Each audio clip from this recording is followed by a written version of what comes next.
જોયું કે ભારતની અંદર પ્રદેશવાદની જે લાગણી પેદા થઈ એમાં મુખ્ય ભાષા, ધર્મ અને જાતિ આ 3 પરિબળો રહેલા હતા.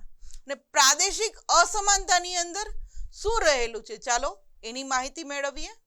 તો વિદેશી શાસકોએ જ્યાં આર્થિક લાભ પ્રાપ્ત ન થાય ત્યાં આવા વિકાસાત્મક કાર્યો કર્યા ન હતા. આપણને ખ્યાલ છે કે સૌ પ્રથમ જ્યારે બ્રિટિશ સરકાર ને એવું લાગે છે કે બંગાળ છે ખૂબ જ વિકસિત પ્રદેશ છે, ખૂબ જ ત્યાંથી મળી આવે એમ છે, એટલે બંગાળ, બિહાર, ઓરિસ્સાની અંદર ઘણું બધી લોકોએ વિકાસાત્મક કાર્ય કર્યા. ત્યારબાદ એ લોકો દિલ્હી તરફ આગળ વધે છે. દિલ્હીની અંદર એને એમ થયું કે આ દિલ્હી છે એ ભારતની અંદર વચ્ચેનું એક મધ્યસ્થ શહેર છે, એટલે દિલ્હીનો વિકાસ સારો એવો કરે છે. ત્યારબાદ ગુજરાતની અંદર પણ એને એવું થાય કે ગુજરાત છે પ્રદેશ છે, આખા કોઈ સમૃદ્ધ પ્રદેશ છે, એટલે ગુજરાતનો પણ વિકાસ કરે છે.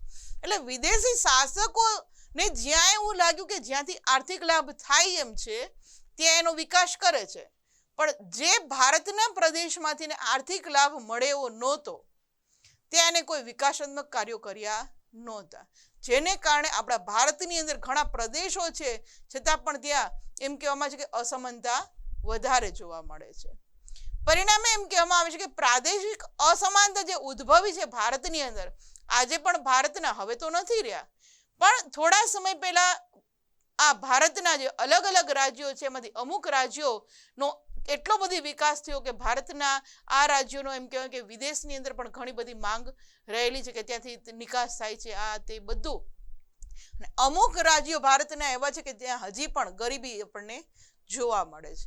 તો આ અસમાનતા શા માટે? તો કે વિદેશી શાસકો આવ્યા હતા, એ લોકોએ શું કર્યું કે ભારતના જે પ્રદેશમાંથી એને વધારે ને વધારે લાભ મળતો હતો એ પ્રદેશનો એને વિકાસ કર્યો, અને જ્યાંથી એ લોકોને આવ્યો આર્થિક લાભ મળે એમ નહોતો એનો વિકાસ કર્યો નહોતો, જેના કારણે શરૂઆતથી જેમ કહેવામાં આવે કે ભારતની અંદર પ્રાદેશિક અસમાનતા જોવા મળી હતી.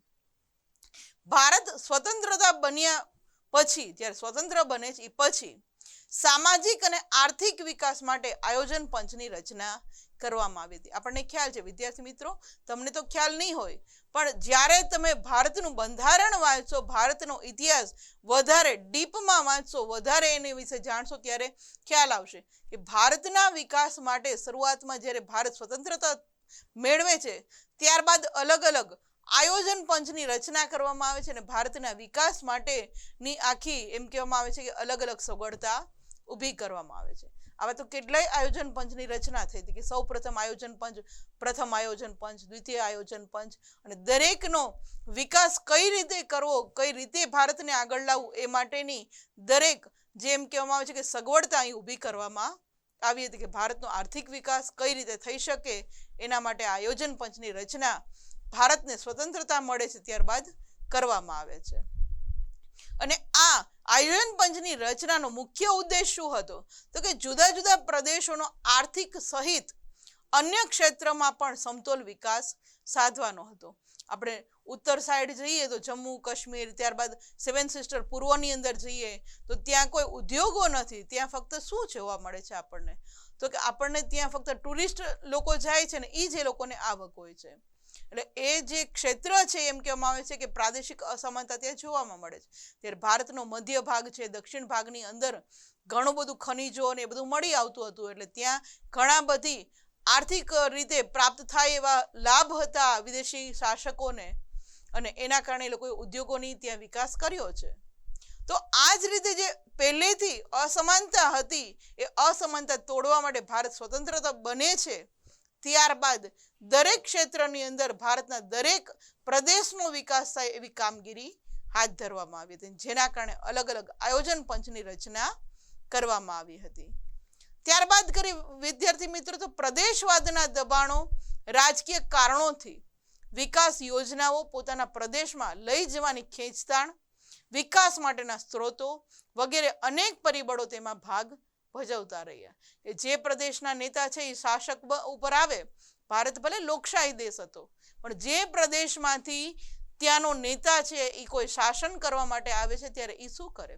તો કે પેલા એ સમયની અંદર શું કરતા, પોતાના પ્રદેશને રાજકારણની અંદર પોતે આગળ આવે છે, એટલે પોતાના પ્રદેશનો વિકાસ થાય એ માટેની ખેંચતાણ એ પ્રદેશની અંદર વધારે ને વધારે સ્ત્રોત ઊભા કરી દે એવા પરિબળો છે એ ત્યાં ભાગ ભજવતા હતા, જેના કારણે પણ એમ કહી શકાય કે પ્રદેશનો છે એ વિકાસ છે એ સારી રીતે થઈ શક્યો નથી અને સમતોલ વિકાસની બાબતમાં અસમાનતા પ્રવૃત્તિ જોવા મળી. શરૂઆતમાં જે પ્રદેશના નેતા છે એ આગળ હોય કે કોઈ વડાપ્રધાન હોય પોતે કે જ્યારે રાષ્ટ્રપતિ બને છે ત્યારે પોતાના પ્રદેશનું વિચાર છે, આખા ભારતનું નથી વિચારતા, પણ પોતાના પ્રદેશને આગળ લાવવા માટે એટલે રાજકારણની અંદર પ્રવેશે છે, એટલે વિકાસની યોજનાઓ જે છે એ પોતાના પ્રદેશની અંદર વધુ ધ્યાન આપે છે. આજે આપણને ખ્યાલ છે કે આપણા વડાપ્રધાન નરેન્દ્ર મોદી છે એ ભારતના દરેક રાજ્યનો વિકાસ થાય એવી કામગીરી કરે છે, પણ શરૂઆતમાં જ્યારે ભારત આઝાદ થાય છે ત્યારબાદના થોડા સમયગાળા માટે આ પ્રદેશવાદ ખૂબ ઉદ્ભવ્યો હતો, જેના કારણે એમ કહી શકાય કે અસમાનતા પ્રવૃત્તિ જોવા મળી હતી અને દેશની અંદર એમ કહેવામાં છે કે વિકસિત, મધ્યમ વિકસિત અને અલ્પ વિકસિત રાજ્યો જોવા મળ્યા હતા. જો ત્યારે જ આ રીતે કામગીરી થઈ હોત તો ભારતના દરેક રાજ્યની અંદર સારો એવો વિકાસ થઈ ચૂક્યો હોત. હવે આપણને ખ્યાલ છે કે ભારતની અંદર હવે નરેન્દ્ર મોદી જ્યારે રાજકારણની અંદર પ્રવેશે છે, વડાપ્રધાન બને છે, ત્યારબાદ ભારતના દરેક ગામડાની અંદર પોતે લાઇટનો પોતે વિકાસ કરે છે કે હજી સુધી એવા ઘણા ગામડાઓ હતા કે જ્યાં સુધી ઇલેક્ટ્રિસિટી નહોતી પહોંચી, તો પહોંચાડવાનું કામગીરી છે હવે પૂરી થઈ. તો આ પહેલા પણ આપણા ભારતની અંદર ઘણા બધી આપણા નેતાઓ આવી ગયા, શા માટે આ કામગીરી ન કરી?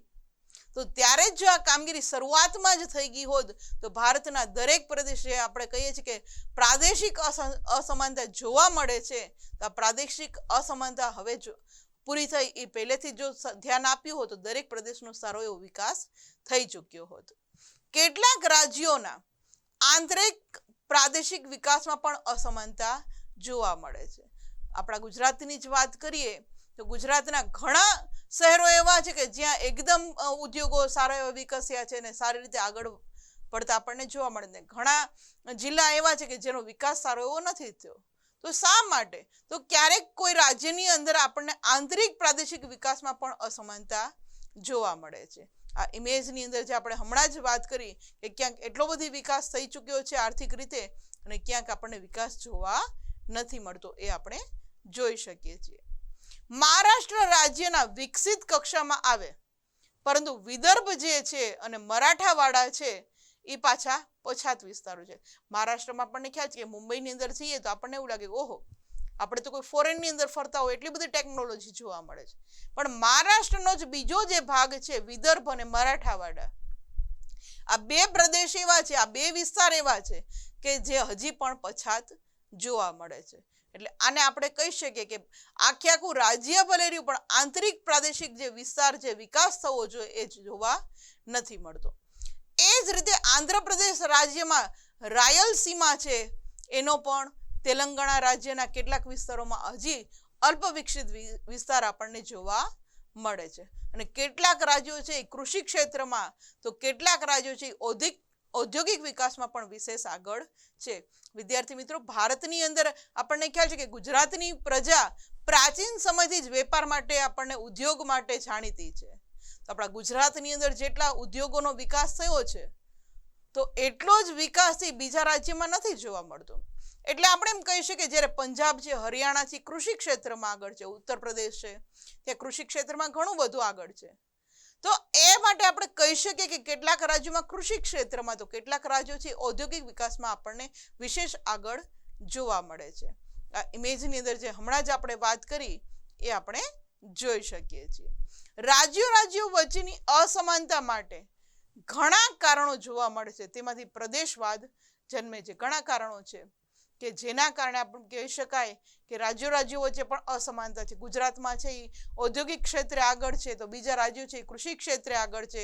કેટલાક રાજ્યો એવા છે કે ત્યાં ઉદ્યોગ પણ નથી, કૃષિ પણ નથી, ફક્ત ત્યાં હરવા ફરવા માટેના સ્થળ સારા છે. તો આવી અસમાનતાને કારણે પણ એમ કહી શકાય કે પ્રદેશવાદ જન્મે છે. બે પાડોશી રાજ્યો ભારતના જ છે તો પણ સરહદી જમીન સંબંધમાં વિવાદ ચાલી રહ્યા છે, જેને કારણે એમ કહ્યું છે કે જે ભારતના જ બે રાજ્યો છતાં પણ બે રાજ્યો વચ્ચેનો જમીન વિસ્તાર માટે પણ વિવાદ છે એ આપણા સુપ્રીમ કોર્ટની અંદર ચાલી રહ્યા છે. મહારાષ્ટ્ર અને કર્ણાટક રાજ્ય વચ્ચે પણ આ જમીન સરહદી વિસ્તારનો એમ કહેવામાં આવે છે કે વિવાદ હજી ચાલુ જ છે. પંજાબ અને હરિયાણા પહેલા બે એક જ હતા, બે ભાગ થાય છે.